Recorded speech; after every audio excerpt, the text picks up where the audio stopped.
Donc, ce matin, effectivement, on est dans le psaume 119. C'est correct, je pense que je ne me sers pas de ce verset-là ce matin. Bon, peut-être, je ne sais pas. Il y a tellement de versets que je disais à Carmel, mets tout le psaume 119, on va passer au travers. Ça fait beaucoup trop de versets, mais non. Mais donc, on est rendu à troisième enseignement sur le psaume 119. Et l'objectif de cette série, comme je l'ai mentionné depuis le début, n'est pas de passer en détail l'ensemble du psaume 119. Ça avait été le cas, ça aurait pris plus que 4 messages qu'on va avoir, parce qu'il y a énormément de choses dedans.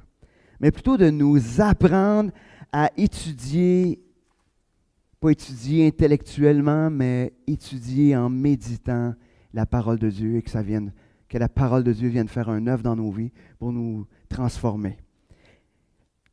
Donc, on a vu, depuis le début, on travaille avec un modèle. Là, Daniel, tu n'as pas le droit de répondre. Je t'arrête tout de suite, tu n'as pas le droit de répondre. Oui, c'est ça, mais je ne veux pas que tu répondes. Je ne veux pas que tu donnes je veux pas que tu répondes, là. Non, c'est parce qu'il est trop vite, lui. Fait qu'il ne laisse pas le temps aux autres. Fait que ça voulait dire quoi, ce modèle SOAP-là? Donc, les 4 lettres sont reliées à 4 étapes de ce modèle-là. Qui d'autre, à part Daniel? Anne-Marie? Oui? Oui? Parfait, OK. Fait que la semaine prochaine, tu ne pourras pas, toi non plus. Ni Daniel. Ça va être quelqu'un d'autre. Donc, vu que c'est un modèle, le titre c'est en anglais, fait que le S, ça tombe bien parce qu'on peut dire c'est les Écritures, donc le S de la fin, ça tombe bien pour ça. Donc, on a vu donc, dans notre premier message, on a parlé des Écritures et on s'est servi de textes dans le psaume 119 qui nous parlaient des Écritures, auxquels on a appliqué l'ensemble des étapes. Donc, des Écritures, des observer, des appliquer et la prière. On a vu après ça, donc, la semaine dernière, observer, donc méditer. Donc, un peu ce que notre frère Gilles nous a emmené ce matin dans cette méditation des Écritures. Et là, encore une fois, on a passé à travers des textes qui nous parlaient donc de l'observation. On a observé les textes, on l'a appliqué et on l'a mis en prière. On a tenté à la fin, j'ai mis un petit peu de pression à la fin sur la prière, mais désolé. Après ça, donc, on arrive aujourd'hui donc à ce troisième message où on va regarder des textes qui nous parlent de l'application, de la mise en pratique. On va regarder des textes, on va à la fois observer, appliquer et on va aller en prière à propos de ça. Et on a vu que le psaume 119 devenait un passage intéressant pour mettre en pratique ce modèle-là parce que le psaume 119, c'est une éloge, on pourrait dire, que David fait concernant la parole de Dieu. Il sert de 8 mots différents, peu importe les versions qu'on a. Ils peuvent être différents, ces mots-là, mais en général, c'est 8 mots différents et qui se sert de ces mots-là pour parler de la parole de Dieu. Et ça revient de manière continuelle. Donc, ça devenait facile pour nous de juste prendre ce texte-là puis d'appliquer ce modèle-là. Aussi, un petit rappel que j'ai fait et que je vais faire encore une fois, c'est que la parole de Dieu qui s'est faite chair, c'est Jésus. Donc, se rappeler que la parole de Dieu, c'est Christ. Et puis, on a besoin de le faire parce que des fois, quand on est dans un texte comme ça dans l'Ancien Testament, on a besoin de ramener Jésus parce que c'est tout à propos de Christ. Toutes les Écritures sont à propos de Christ, même dans l'Ancien Testament. Donc, on a besoin de se rappeler que la parole de Dieu faite chair est Christ. Et donc, juste peut-être pour nous le rappeler, donc, je vais vous lire dans l'Évangile de Jean, chapitre 1, à partir du verset 1 au verset 5. N'oubliez pas, il y a des Évangiles de Jean, il faut que je la passe à tous les fois, il y a des Évangiles de Jean que notre frère Gilles nous a emmenés, qu'on a eu comme défi qu'à la fin de l'été, il n'y en ait plus là. Pas parce qu'ils sont pliés dans votre bibliothèque, mais parce que quelqu'un l'a reçu. Fait que, je vous dis tout de suite, ils sont là. Ils étaient à l'entrée, c'était peut-être plus tentant, mais là, on va avoir une petite place, là, on va pouvoir les remettre à l'entrée. Là. Ça va prendre un peu de temps, mais ils sont là, sachez qu'ils sont là. Donc, je vais vous encourager à partager la parole. Donc, au commencement était la parole, et la parole était avec Dieu, et la parole était Dieu. Elle était au commencement avec Dieu. Tout a été fait par elle, et rien de ce qui a été fait n'a été fait sans elle. En elle était la vie, et la vie était la lumière des hommes. La lumière brille dans les ténèbres, et les ténèbres ne l'ont pas accueillie. Donc Jésus, cette parole faite chair, qui était Dieu, qui est venu dans le monde, qui est venu apporter la vie. Donc cette parole qu'il est lui, mais cette parole aussi qui est la parole de Dieu partagée, donne la vie, donne la lumière. C'est une lumière qui brille dans les ténèbres. Et les ténèbres ne l'ont pas accueilli. Ne soyons pas comme ceux des ténèbres, accueillons ce que Dieu a pour nous. Et donc, ça nous montre encore plus l'importance de la parole de Dieu dans notre vie, car elle nous met en relation avec notre Sauveur. C'est pour ça que il y en a qui me trouvaient peut-être dur de dire qu'on n'aime pas lire, c'est plus dire, est-ce qu'on aime Dieu? Tu sais? Est-ce qu'on aime être en relation avec Dieu? Parce que c'est facile de dire, j'aime pas lire. Moi, je sais que je n'ai pas de mérite parce que j'ai toujours aimé lire. Ce n'est pas un problème. Mais je sais qu'il y en a qui n'aiment pas lire. Mais qui, comme enfant de Dieu, ne désire pas rencontrer son Sauveur? Et c'est le lieu privilégié à travers sa parole. Donc, ce matin, on est à l'étape application de notre modèle. Et j'aime commencer par des histoires souvent. Mais là, la Bible avait une belle histoire que je n'ai pas besoin d'en inventer quand que Dieu fait mieux que moi. D'ailleurs, c'est toujours le cas. Mais il y avait une histoire qu'on retrouve dans la lettre de Jacques qui nous parle de l'application. Jacques 1, versets 22 à 25, qui dit « Pratiquez la parole et ne l'écoutez pas seulement en vous abusant par de faux raisonnements. Car si quelqu'un écoute la parole et ne la pratique pas, est semblable à un homme qui regarde dans un miroir son visage naturel et qui, après s'être regardé, s'en va et oublie aussitôt comment il est. Mais celui qui a plongé les regards dans la loi parfaite, la loi de la liberté, et qui persévère, non pas en l'écoutant pour l'oublier, mais en la pratiquant activement, celui-là sera heureux dans son action même. » Mettons que Jacques est plutôt direct dans son application. Tu sais, il est en train de dire, c'est comme si tu passes le matin devant le miroir et tes cheveux comme ça. Ça ne m'arrive jamais, mais tes cheveux comme ça, que tes cheveux de même, là tu fais comme, OK, c'est cool. Hein? Tu sais, tu continues comme si rien n'était. Hein? Il dit, celui qui ne met pas en pratique est comme celui qui se regarde dans un miroir, qui fait le constat de ce qui est là, puis aussitôt, il oublie. Aussitôt, il oublie. Puis il oublie, c'est plus l'image faire comme si il n'y avait rien. Faire comme s'il n'y avait rien. Vous allez voir, ce matin, on arrive vraiment à ce que j'appelle dans la cassure du modèle SOAP. C'est-à-dire de regarder les Écritures, de les méditer, mais quand on arrive à le mettre en pratique, pink, il y a de quoi qui ne se passe pas. C'est difficile. On est tous pareils, hein? On dit, OK, comment tu vas appliquer ce texte-là? Et là, on part dans on le voit quand on a nos rencontres de petits groupes, puis on est là, puis on dit, comment on va appliquer ça? On est dans toutes des belles généralités, là, puis oui, on devrait faire ça, non, on est comme ça. Mais moi, comment je vais le mettre en pratique? Comment je réagis à Dieu qui me parle? Comment je vais réagir à cette parole-là? Et souvent, c'est là il y a comme un blocage. Parce que c'est là que ça devient compromettant. Parce que la parole de Dieu est ce miroir. Puis le miroir, l'image qu'elle reflète, des fois, c'est plus que des cheveux tout croches. Des fois, c'est d'autres choses qui sont plus croches que ça dans notre vie. Et est-ce qu'on est de ceux qui regardent et qui voient, ouais, parce que la parole de Dieu leur a reparlé, puis qui oublient, ou ils font semblant que, ou de manière pratique, on se met à appliquer ce que Dieu nous a montré. Donc, on est tous là. Il n'y a pas personne qui est meilleur que l'autre. Il y a ce bout-là où c'est difficile de passer entre voir ce que Dieu nous donne, nous dit, et de le mettre en pratique, il y a quelque chose qui se produit là.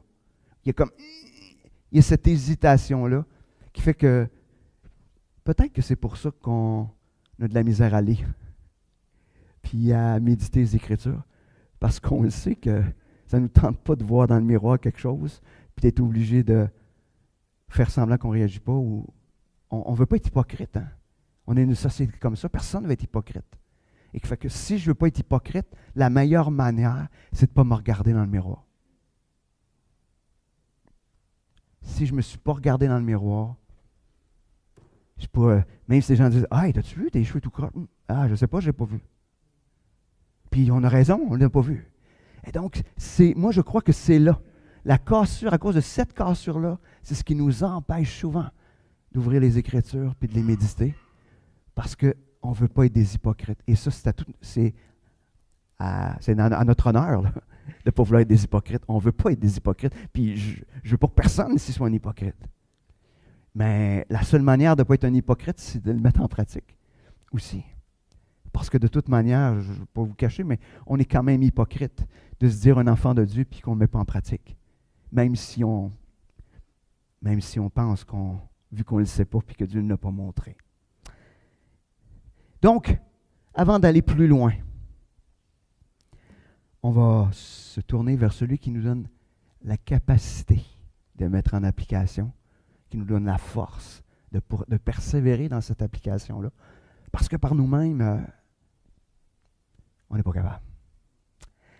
Seigneur, on vient devant toi ce matin parce que nos désirs, c'est de ne pas être des hypocrites. Seigneur, on veut être de ceux qui t'écoutent, découvrent et mettent en pratique. Mais en même temps, Seigneur, c'est tellement un défi de mettre en pratique ta parole. C'est tellement contre notre nature même. Le péché, notre chair qui résiste de manière si violente à cette mise en pratique. Alors Seigneur, ce matin, on veut recevoir de ta part l'encouragement. On veut que ton esprit puisse venir nous conduire.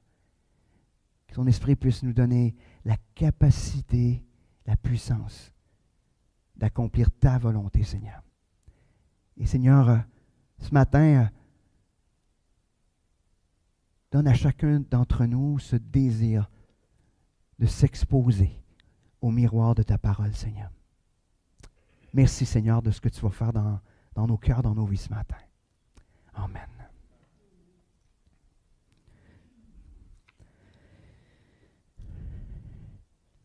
Donc, jusqu'à maintenant, on a vu l'importance des Écritures. On a vu que nous devons aller au-delà de la lecture en observant, en méditant, afin de découvrir les diamants que la parole contient. Mais les diamants ne doivent pas être mis dans des coffres. Même si notre frère Gilles nous parlait du coffre qu'on met dans notre cœur, tu sais, parce que c'est un trésor précieux, mais c'est un coffre qu'on veut qu'il ne soit pas cadenassé, qu'il soit un trésor disponible, mais mis à la vue afin de produire tous les merveillements. C'est ce qu'on va appeler l'application. Le psaume 119 va utiliser différents termes pour en parler. Il va parler de marcher, il va parler de garder, il va parler d'observer. À 20 reprises environ dans peu importe les versions, mais on retrouve le mot observer. Parce que observer, ce n'est pas observer de notre modèle SOAP, mais observer, il signifie mettre en pratique.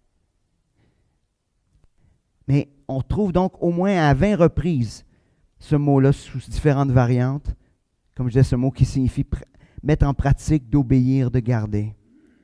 Et le psaume commence déjà dans l'application dans les premiers versets. Verset 1. Il nous dit, verset 1 à 3 qu'on va lire. « Heureux ceux qui sont intègres dans leur voie, qui marchent selon la loi de l'Éternel. Heureux ceux qui gardent ses préceptes, qui le cherchent de tout leur cœur. Certes, ils ne commettent pas d'injustice, ils marchent dans ses voies. » Donc, mettre en pratique, c'est marcher. Marcher selon la parole. Tu sais, l'image, tu sais, du GPS. Tu sais, on a un GPS, tu sais, qu'on peut voir dans notre auto. Je sais, il y en a qui disent, ah, il ne faut pas se fier à ça, mais je sais, des fois, on ne se fie pas au GPS, mais on se retrouve dans le champ, mais ça arrive. Mais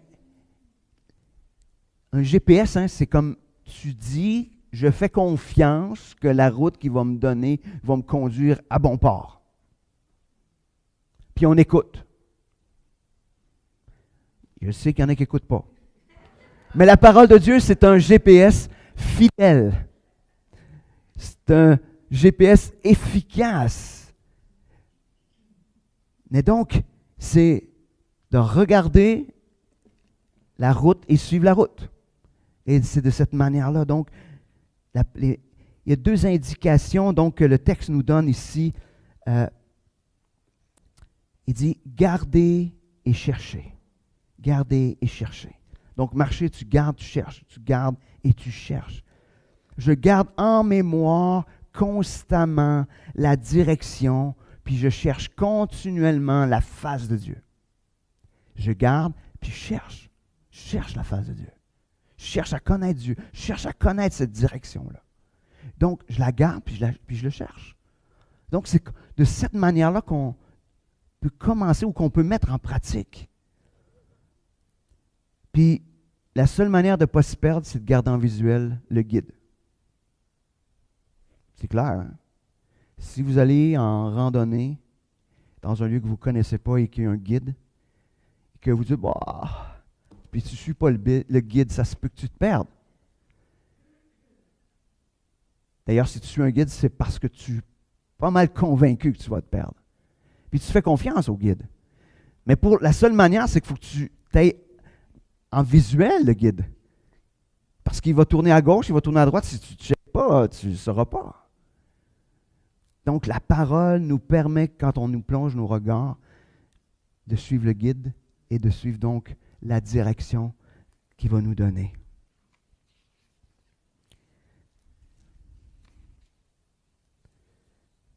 Mais j'aime juste me rappeler que dans ce texte-là, ça commence par heureux.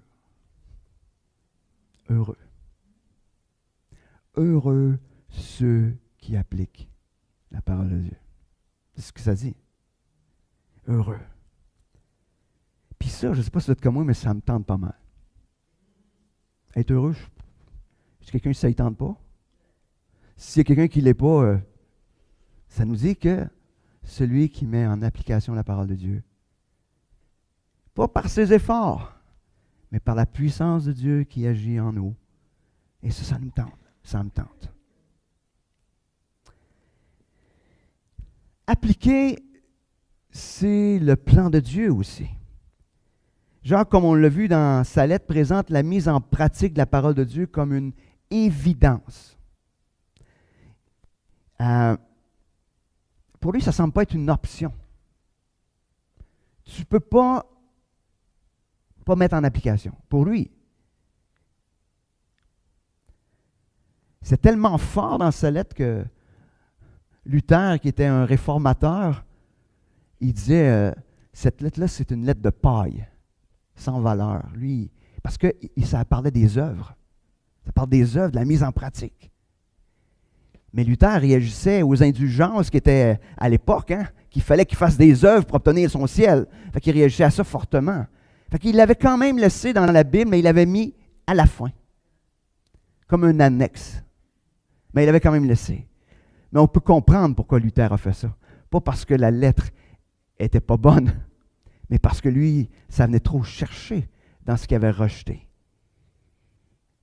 Donc, probablement que la lettre de Jacques est probablement la lettre qui pointe le plus fortement sur la mise en pratique, pas sur les œuvres, même si ça parle des œuvres, mais il veut tout simplement mettre l'emphase, Jacques, sur ça va paraître.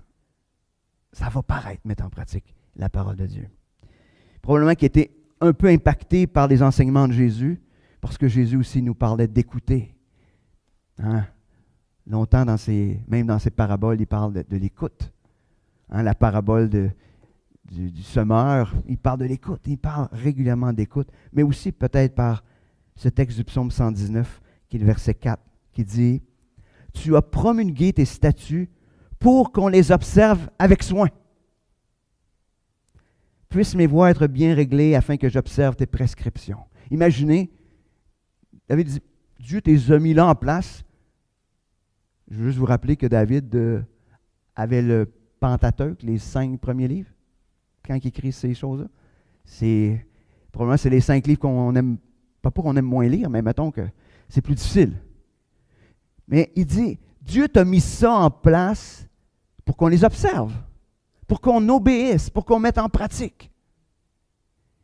Dieu nous donne sa parole pour qu'on la mette en pratique. C'est comme une équation simple. Donc, pour qu'on la mette en pratique, qu'on l'observe avec soin. C'est dire qu'on prenne le temps de pas seulement la connaître, mais aussi de lui obéir parfaitement. Je dirais, on est mieux de lire moins, puis pratiquer plus. C'est bon, surtout pour ceux qui n'aiment pas lire, là, mais ce que je viens de dire. Mais en même temps, le but de la lecture est d'en arriver à la mise en pratique. La mise en pratique. Et on l'a vu avec les images que notre frère Gilles nous a données. Hein. Un verset, poup! Hein, puis on aurait pu, si on avait été dans cette lignée-là, on aurait pu dire, on partage ensemble là-dessus, puis on aurait passé une demi-heure, 40 minutes à en discuter, imaginez, à partir d'un verset. Imaginez.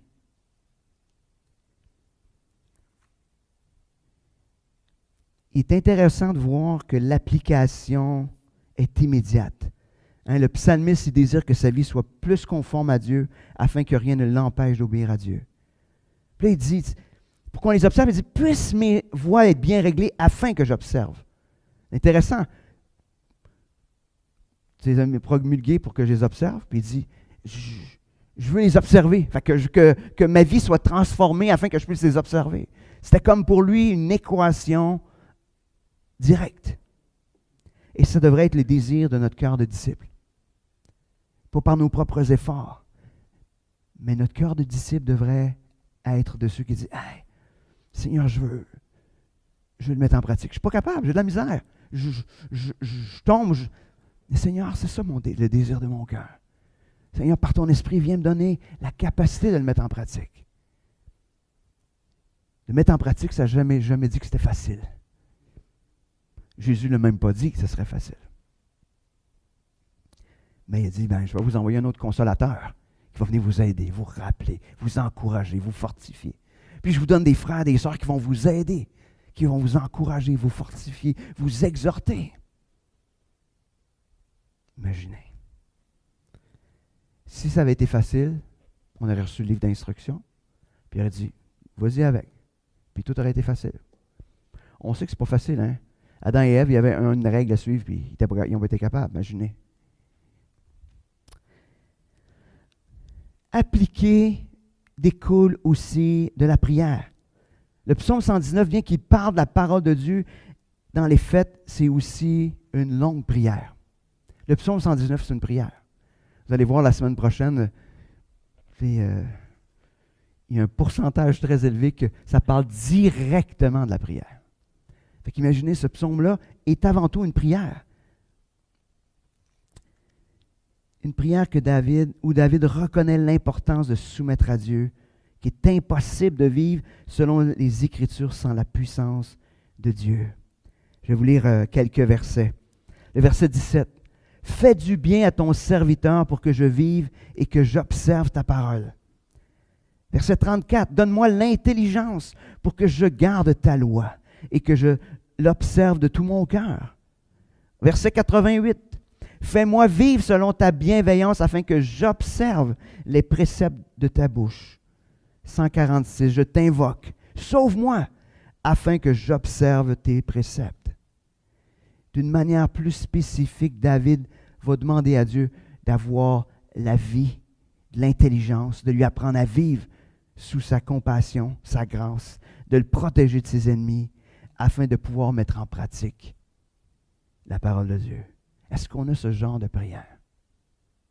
Ce genre de prière qui dit, Seigneur, interviens parce que je veux obéir. Ça commence, donc, peut-être probablement, on va le voir plus tard, mais dans cet aspect de reconnaître notre incapacité ou notre humilité. Je ne suis pas capable. Tu sais, c'est d'accepter qu'on a un manuel d'instruction, on est d'accord qu'il faut obéir, le suivre, puis en même temps, c'est comme si c'était écrit en une autre langue.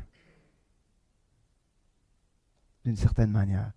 On a besoin que Dieu vienne traduire, que son esprit vienne nous aider à comprendre de plus en plus parfaitement.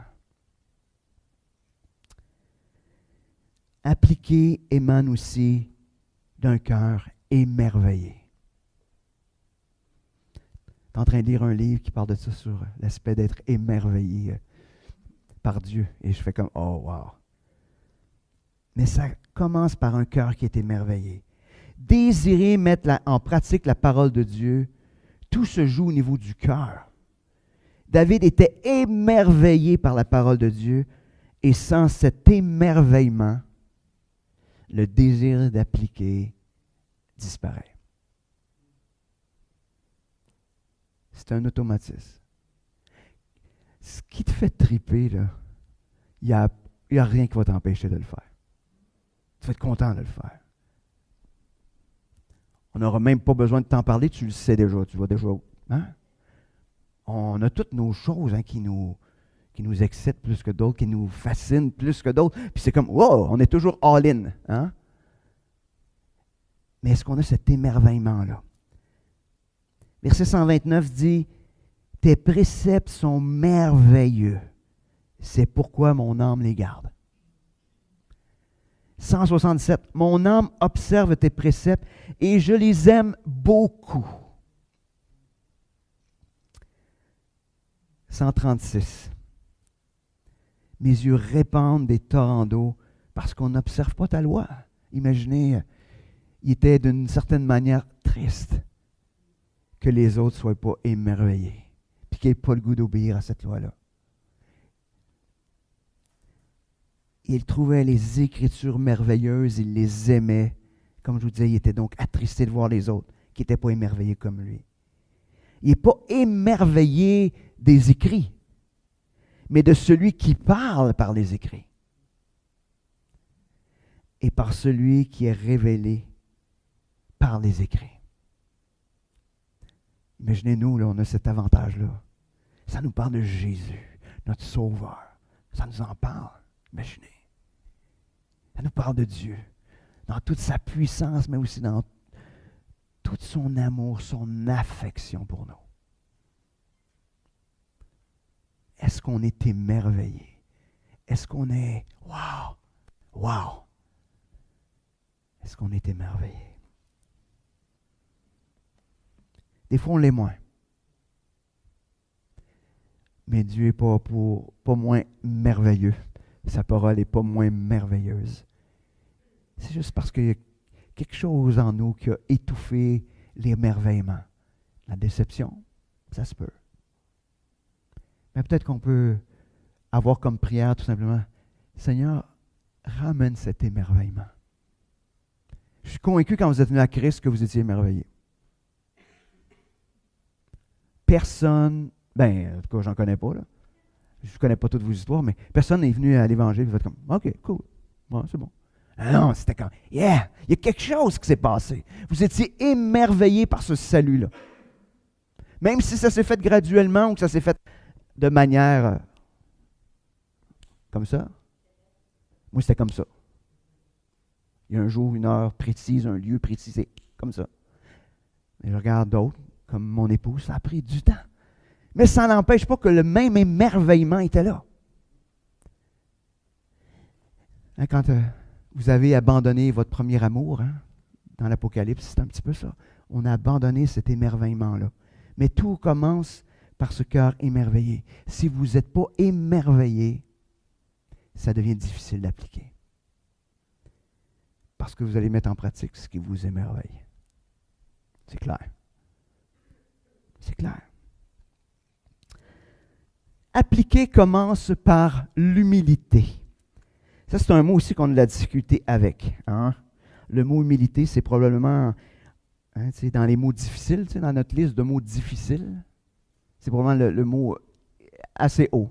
Avec je te demande pardon, là, ça devient, c'est les deux toughs, là, tu sais, d'être un, puis je te demande pardon, c'est comme, ben c'est parce que ça demande de l'humilité pour demander pardon aussi. C'est peut-être pour ça, mais je voudrais, c'est comme, oh, ça c'est dans le top des mots qu'on n'aime pas. Hein? Pourtant, l'humilité semble pour le psalmiste la porte d'entrée vers le désir de mettre en pratique.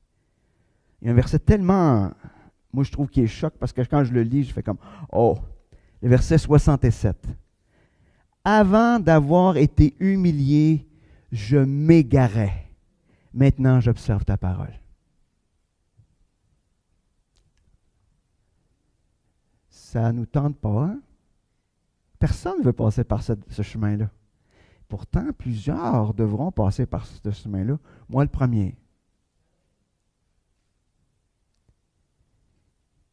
Avant d'avoir été humilié, je m'égarais. Hein, on revient avec notre GPS. Hein? Si on met le GPS, puis on n'écoute pas, qu'est-ce qui se passe? On s'égare. Hein? Oui, recalcule ou faites demi-tour dès que possible. Mais on s'égare. Puis pourtant, on était sur la bonne voie. Puis tout à coup, et qu'est-ce qui se passe? Il m'a donné, je suis rendu haut. Je suis rendu haut.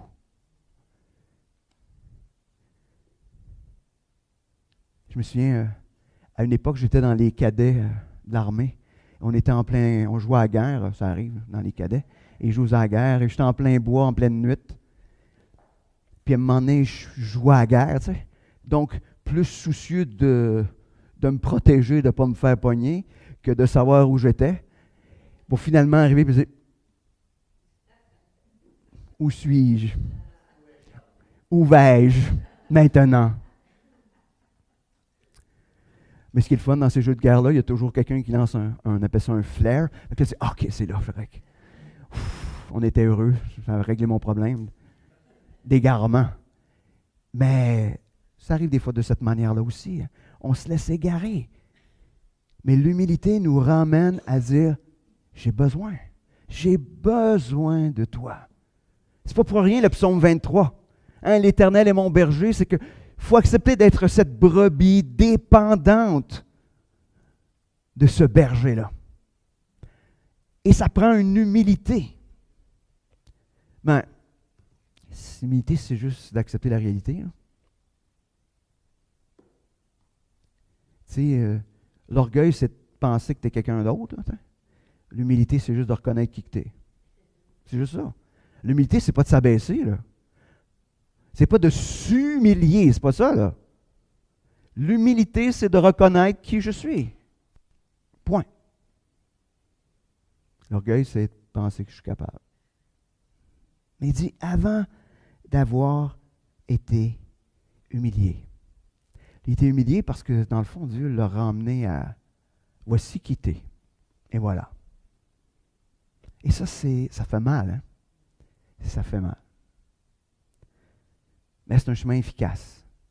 Fait qu'on a le choix. La voie de l'humilité ou la voie de l'humiliation. Hein? C'est un petit peu ça. Mais inévitablement, ça va nous ramener là comme enfants de Dieu. Mais qu'est-ce qui se passe? C'est qu'après avoir été humilié, après avoir reconnu qui il était, il ne s'égare plus. Il reconnaît puis observe la parole de Dieu.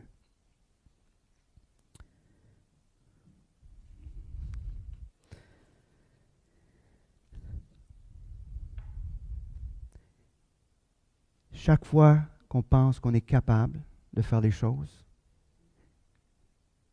l'application devient optionnelle. C'est une option. Je suis capable. On est tous d'accord là-dessus? Si tu es capable de faire de quoi, c'est optionnel d'obéir. Tu peux faire comme tu veux. Si tu penses que tu es capable, tu vas faire comme tu penses que tu es capable. C'est la voie facile. Frères et sœurs, n'attendons pas de vivre ce que le psalmiste a vécu, d'être humilié. Appliquer aussi oblige des choix. Ce qui nous pose souvent un problème dans l'application, c'est qu'elle nous oblige. J'aime ça mettre un mot là-dessus. Oblige. Nous oblige à faire des choix. On doit abandonner ce qui ne contribue pas à nous approcher de Dieu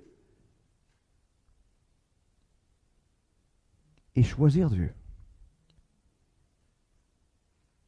Mais de choisir Dieu, c'est aussi de le laisser prendre soin de nous, comme un Père aimant. Parfois, nos choix ne sont pas mauvais en apparence. Ils sont même parfois légitimes. Mais l'intention qu'on leur attribue est autre. J'ai le goût, j'en ai besoin, je le mérite. Il y a d'autres mots qu'on utilise, mais qui ressemblent à ça. Je le mérite, il est tellement fait. Même on se dit ça à nous. Ah, tu as tellement fait d'affaires. Ah, tu le mérites. Je sais que je le mérite. Ma chair crie fort que je le mérite. Je le sais. On n'a pas besoin de me le dire que je le mérite. Puis tu sais, on mérite quand on travaille de prendre des vacances. C'est un fait. Mais le jour où on comprend ça puis qu'on le tourne, c'est comme, ben là, c'est mes vacances. Donc je fais ce que je veux. C'est mes vacances. J'ai le droit de prendre des vacances. Tu as le droit. Tu as le droit d'aller n'importe où. Ben, presque. On va enlever le n'importe où. Presque n'importe où. Je veux dire, dans des lieux qui sont, tu sais, je veux dire, où Dieu va être, tu sais, tu vas pouvoir honorer Dieu. Mais c'est quoi? C'est-tu, genre, je fais ça, puis juste pour moi? Partez en vacances, j'ai pas de problème, là. Je ne vous empêche pas de prendre des vacances. Mais c'est juste qu'on a besoin de regarder nos intentions. Les intentions qui sont derrière. Parce que des fois, nos intentions détournent quelque chose de positif. Ils le détournent pour nous éloigner de Dieu. Ça n'arrive pas, je suis en vacances, je n'ai pas besoin de lire ma Bible. Je suis en vacances, je n'ai pas besoin de parler de Dieu. Je suis en vacances, je n'ai pas besoin de prier. Ça n'existe pas, ça. Ça n'existe pas. Les vacances ne sont jamais les vacances de Dieu. Dans le psaume 119, verset 30, « Je choisis la voie de la fidélité, je me conforme à tes ordonnances. Je m'attache à tes préceptes. Éternel, ne me rends pas honteux. Je cours dans la voie de tes commandements, car tu mets mon cœur à l'aise. Je retiens mon pied, loin de... ça, c'est le verset 101 et 102. Je retiens mon pied de toute mauvaise voie, afin d'observer ta parole. Je ne m'écarte pas de tes ordonnances, car c'est toi qui m'instruis. Verset 115. Écartez-vous de moi, méchants, afin que je garde les commandements de mon Dieu. David choisit la voie de la fidélité. Il retient ses pieds. Il écarte de son chemin tout ce qui pourrait le détourner de garder, d'obéir et de mettre en pratique la parole de Dieu.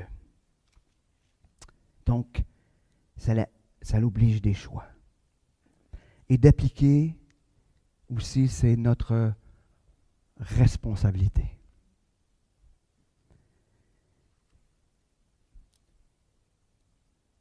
Dieu donne la capacité, l'Esprit nous donne la puissance pour le faire, mais l'obéissance, elle est à nous.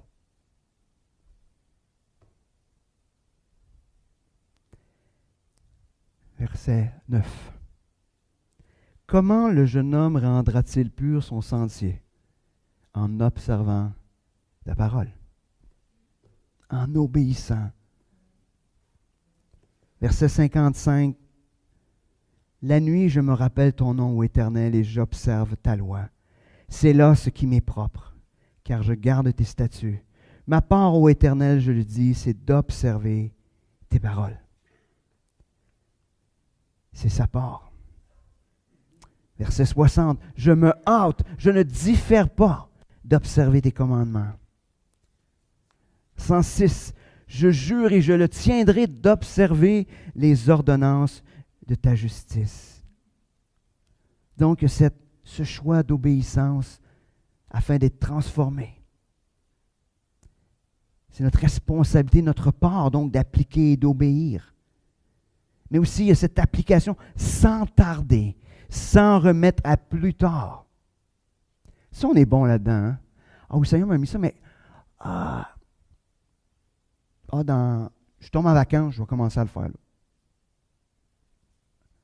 Cette semaine, c'est une grosse semaine. La semaine prochaine. Ça, c'est comme la parole de Dieu, comme le régime alimentaire. Là.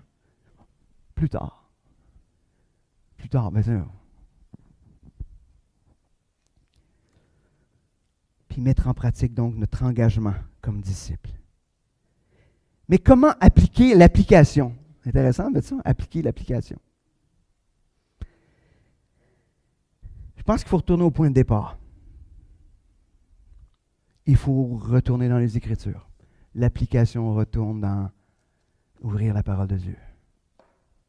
Êtes-vous tanné que je parle de ça? D'ouvrir la parole de Dieu? Puis Non, j'espère. On va continuer, nous, même cette année. Mais c'est une vérité. C'est une vérité. Quand on retourne à la parole de Dieu.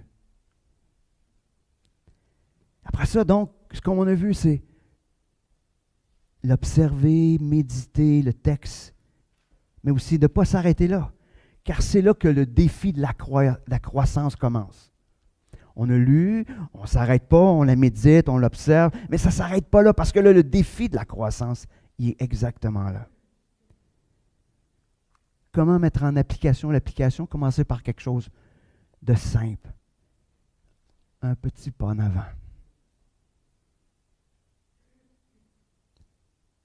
Si Dieu vous dit de passer plus de temps dans la parole ou passer plus de temps dans la prière, dites pas, demain matin, 1h30.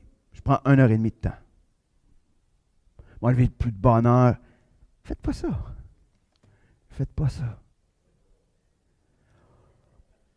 Ça dépend des gens. Moi, ça va être 2 jours. Je le sais. Faites pas ça.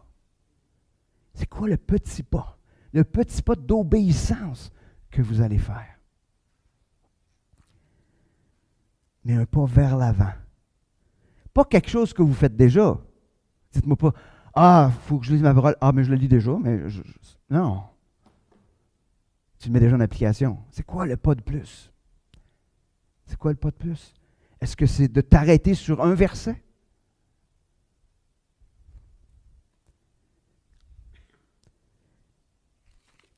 Pas d'application générale, mais précise. Tu sais, des fois, on est là, je nous écoute. Moi, je sais, quand on fait les rencontres, on dit, OK, comment on applique ça? Ça nous dit que, faut prier. Donc, je vais prier. C'est quoi tu vas faire? Tu vas prier? Oui, OK. Tu vas faire quoi? Je vais prendre... je vais prier. Non, qu'est-ce que tu vas faire?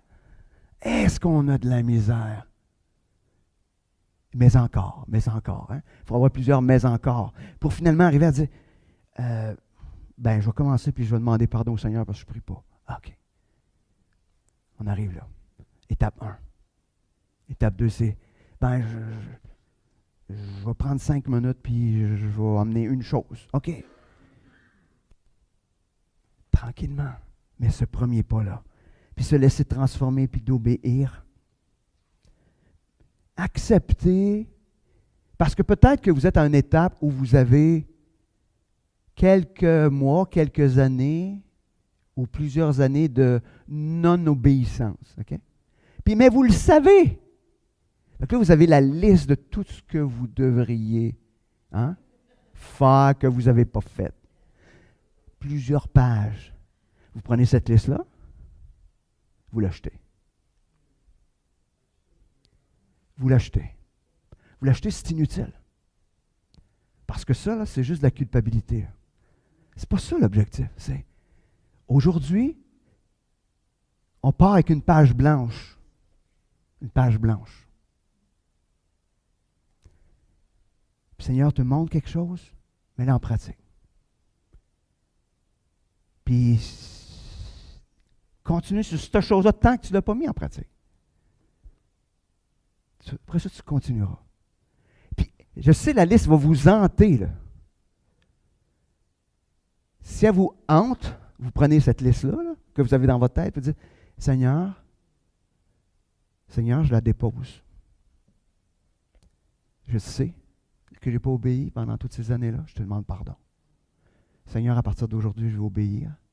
Je te demande de prendre cette liste-là et de t'en occuper. Moi, je ne vais plus la porter. Puis notre Seigneur, il nous aime. Puis comme un bon père, il va faire comme, OK, c'est correct. Ce qu'il veut, c'est qu'on obéisse. Il ne veut pas qu'on prenne la... moi, ça fait plus que 40 ans hein, que je suis à l'Évangile. Si je me mets à faire la liste de tout ce que je n'ai pas fait, que le Seigneur m'a montré de faire, fiez-vous sur moi, je ne me pointe même pas ici. Là. Moi, je vais être déprimé raide. Je vais être déprimé. J'arrête de vivre. Là. C'est pas ça que Dieu veut. Il ne veut pas ça.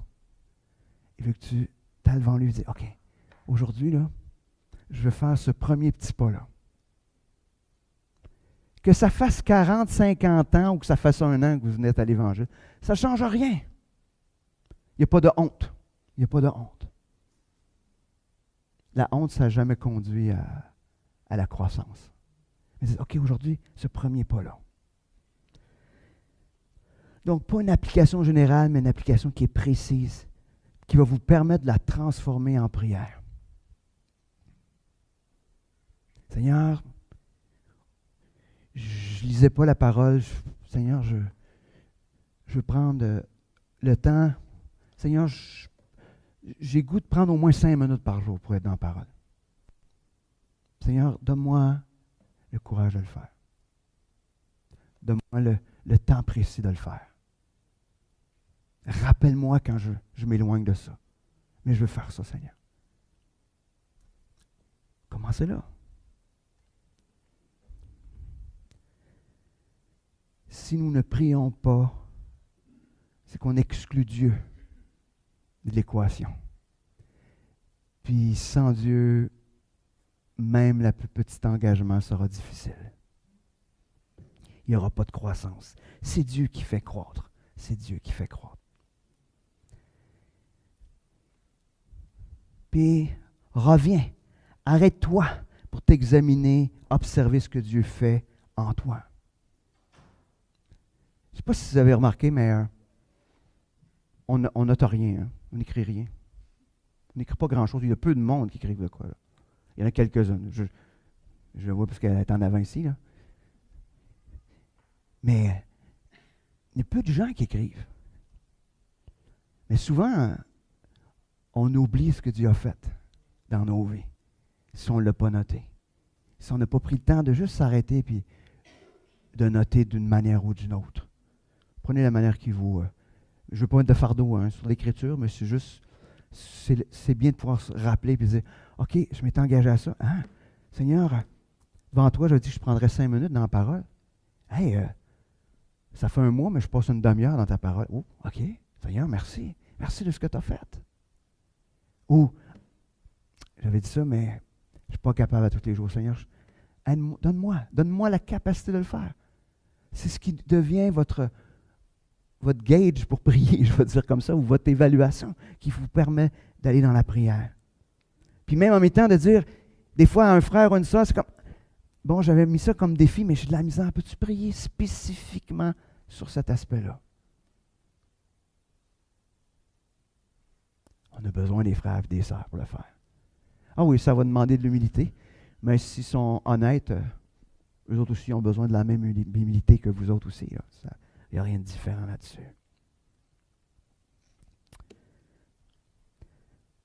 En conclusion, on va retourner dans le texte de Jacques. Jacques 1, mais on va regarder juste le verset 25. Mais celui qui a plongé les regards dans la loi parfaite, la loi de la liberté, et qui persévère, non pas en l'écoutant pour l'oublier, mais en la pratiquant activement, celui-là sera heureux dans son action même. Il va être heureux même dans le geste d'obéissance. Hein? Pas juste heureux. Heureux dans l'action qu'il aura posée. Donc ce matin, si on veut être heureux, plongeons les regards en profondeur dans les Écritures, en observant, en la méditant. Cette parole qui nous rend libres, parce qu'elle est la vérité. Ne le faisons pas une fois de temps en temps seulement, mais le plus souvent possible. Écoutons ce que Dieu a à nous dire par son esprit. Ne nous contentons pas seulement de l'entendre, mais soyons actifs dans notre désir de la mettre en application. Donc, je vais prier. Puis après ça, je vais réinviter ici l'équipe de louange, faire le chant « Ce nom est si merveilleux ». Mais je vais prier. Mais je veux qu'on se rappelle que le Seigneur nous demande ce matin là, de faire page blanche de toutes les désobéissances. Puis le Seigneur veut vous mettre aujourd'hui un geste d'obéissance, un tout petit geste d'obéissance. Que le Seigneur puisse nous donner aujourd'hui même ce premier pas. Seigneur, merci. Merci Seigneur parce que tu nous aimes tellement. Seigneur, on se détourne tellement. Et puis toi, tu es là à nous accueillir à nouveau. Ce bon papa qui nous aime d'un amour incroyable. Même quand on se sent indigne, comme un zaché en haut d'un arbre, tu passes et tu dis, viens, je veux souper avec toi. Seigneur, tu désires tellement cette relation avec nous. Pardon, Seigneur, de négliger cette relation. Seigneur, je veux te prier pour les frères, les sœurs qui ont peut-être une longue liste de choses que leur chair, que l'ennemi rappelle à leurs pensées qui ont désobéi dans le passé. Mais Seigneur, je te demande ce matin, par ta grâce, de venir détruire cette liste-là. Seigneur, je te demande, Seigneur, que chacun puisse, en toute humilité, revenir à toi, en faisant ce premier pas d'obéissance. Seigneur, qu'est-ce que tu demandes à chacun? Je sais que ce n'est pas la même chose pour chacun, mais Seigneur, qu'est-ce que tu demandes comme premier pas d'obéissance ce matin? Seigneur, merci. Merci pour ta parole qui est si bonne pour nous. Merci pour ton esprit qui nous entoure. Seigneur, sois glorifié en toutes choses. Amen.